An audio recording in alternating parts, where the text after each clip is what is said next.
Dalam proses penyusunan kabinet Presiden terpilih Prabowo Subianto, sejumlah parpol mulai merapat dengan semakin gemuknya parpol di koalisi Prabowo. Bagaimana Presiden terpilih mewujudkan terbentuknya kabinet yang diisi profesional di bidangnya atau kabinet zakon? Lengkapnya dalam ulasan Istana bersama jurnalis Kompas TV Friska Clarissa.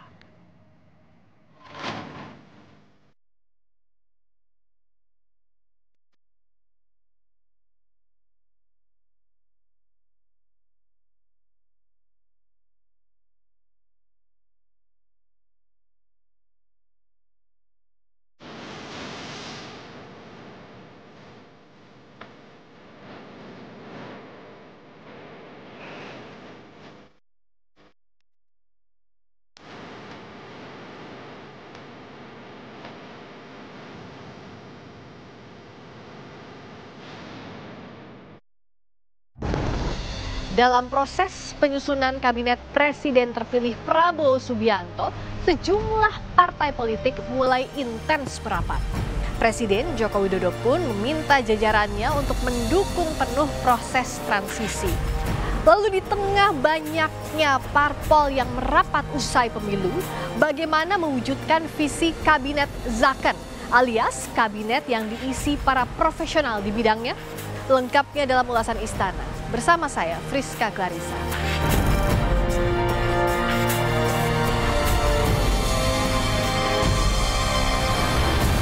Jelang sebulan pelantikan Presiden dan Wapres terpilih, Presiden ke-6 RI Susilo Bambang Yudhoyono menyambangi kediaman Presiden terpilih Prabowo Subianto di Kertanegara, Jakarta Selatan, Kamis siang. Menurut juru bicara Prabowo, Dhanil Anzar Simanjuntak, Prabowo membutuhkan masukan dari SBY karena tantangan kepemimpinan ke depan sangat dinamis. Maka pengalaman SBY memimpin Indonesia selama 1 dekade diperlukan. Beliau berdua berdiskusi sangat intens dan selama ini juga sangat intens. Pak Prabowo juga sering berkomunikasi dengan Pak SBY untuk memastikan kepemimpinan Pak Prabowo nanti itu bisa melanjutkan legasi-legasi, selain legasi Pak Jokowi juga legasi yang sudah dan pernah dibuat oleh Pak SBY. Pekan lalu, putra SBY yang juga Ketua Umum Partai Demokrat Agus Harimurti Yudhoyono menyebut dirinya siap jika kembali ditunjuk menjadi menteri di kabinet pemerintahan Prabowo Gibran mendatang. Kami tentunya berharap dapat menjadi bagian juga dalam mengawal pemerintahan ke depan, dan ini juga yang diharapkan dan ditugaskan oleh beliau kepada kami, keluarga besar Partai Demokrat, termasuk saya sendiri tentu harus siap menjalankan tugas apapun yang diberikan oleh beliau, karena bagi kami menjalankan peran pemerintahan di tingkat nasional ini merupakan sebuah amanah dan juga harus kita pertanggungjawabkan dengan sebaik-baiknya. Jadi tentunya kita semua harus siap dan siap untuk menjadi bagian super tim yang akan beliau bentuk 5 tahun ke depan. Soal kursi menteri, politisi sekaligus wasekjen Golkar Putri Komarudin bilang nama calon menteri dari Partai Golkar akan diputuskan oleh Ketua Umum Bahlil Lahadalia. Golkar berharap mendapat jatah menteri dengan jumlah sepadan.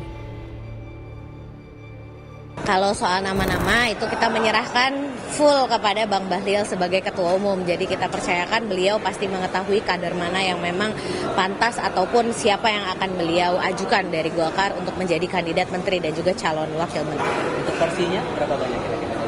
Kalau porsinya tentu kita berharap ya pasti lebih banyak daripada apa yang Golkar dapatkan hari ini. Tapi kan tentu itu hak prerogatif Presiden untuk berapa jumlah yang akan diberikan kepada Partai Golkar. Namun kami mempunyai komitmen yang sama, kita akan terus mendukung pemerintahan Pak Prabowo Mas Gibran sampai akhir.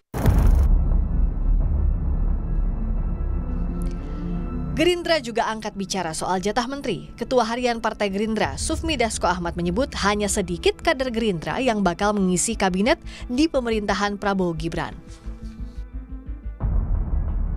Saya juga belum tahu progresnya sampai mana, karena itu adalah hak prerogatif daripada Presiden terpilih.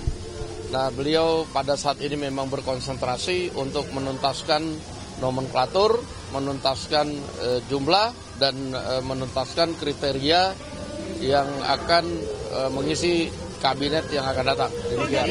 Kalau dari Gerindra sudah ada nama-namanya, tapi mohon maaf belum bisa dipublikasi. Berapa dari Gerindra? Ya dari Gerindra sedikit lah, sedikit nggak banyak. Sedikitnya? Sedikit. Ya kan itu dinamis, masih dalam penggodokan. Demikian. Presiden terpilih Prabowo Subianto menyebut akan membentuk kabinet yang diisi profesional di bidangnya atau zakon kabinet. Prabowo sempat membocorkan siapa saja yang akan mengisi kabinet pemerintahan yang mendatang. Saat penutupan Rapimnas Gerindra akhir Agustus, Prabowo pun meminta izin Jokowi agar sebagian di antaranya kembali bertugas di kabinet Prabowo Gibran. Pak, maaf Pak, karena Bapak pilih orang-orang hebat, mungkin sebagian dari mereka di kabinet saya Pak nanti ini. Tapi saya sudah tahu akal kalian. Kalau diajak Pak Jokowi, kami mendahului Pak. Kami akan jemput Bapak. Bukan jemput Bapak, dia takut diajak itu. Dalam sidang Kabinet Paripurna terakhir di IKN, Presiden Joko Widodo pun meminta jajarannya mendukung proses transisi. Kita semuanya harus mendukung penuh program Presiden terpilih. Pastikan transisi pemerintahan berjalan efektif. Jika diperlukan regulasi baru, jika diperlukan perumusan kebijakan yang harus segera dibuatkan, segera dibuat dan segera diselesaikan. Hanya aturan Kementerian Negara, ada sejumlah poin perubahan dalam Undang-Undang Dewan Pertimbangan Presiden RI yang disahkan oleh DPR. Di antaranya perubahan nama dari Wantimpres menjadi Wantimpres RI, tanggung jawab Wantimpres RI kepada Presiden dan Wantimpres RI kini berstatus lembaga negara yang anggotanya berstatus pejabat negara dan jumlahnya disesuaikan dengan kebutuhan Presiden. Forum Masyarakat Peduli Parlemen Formapi mengkritik Undang-Undang Kementerian Negara dan Undang-Undang Wantimpres RI karena dinilai syarat kepentingan politik untuk mewadahi politik akomodatif Presiden terpilih. Dan lebih memprihatinkan lagi karena RUU yang dibahas kilat itu RUU yang kepentingan politiknya sangat tinggi. Jadi RUU ini RUU yang disusun untuk melayani kepentingan elit, kepentingan oligarki.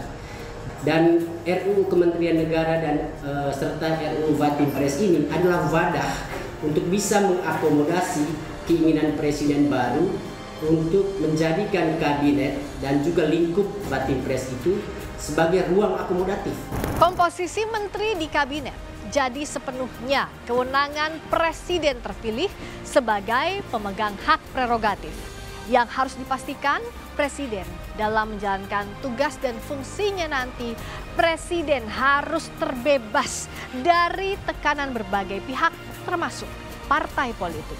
Friska Clarissa, Gania Febrian, Kompas TV, Jakarta.